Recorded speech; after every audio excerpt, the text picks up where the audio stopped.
Agar siz ovozingiz ko'tarilyaptimi, demak rostdan sizni eshitishmayapti.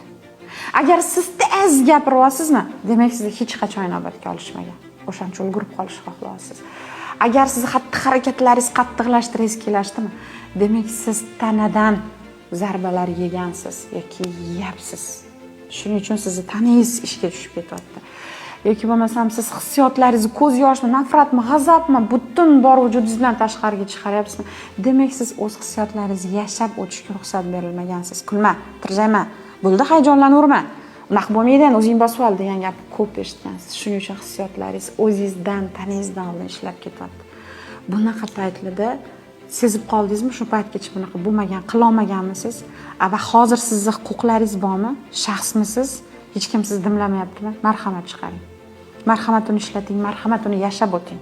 Qancha yashab o'tsangiz, u sizni shuncha ozod qiladi, shuncha sizga tinchlik beradi.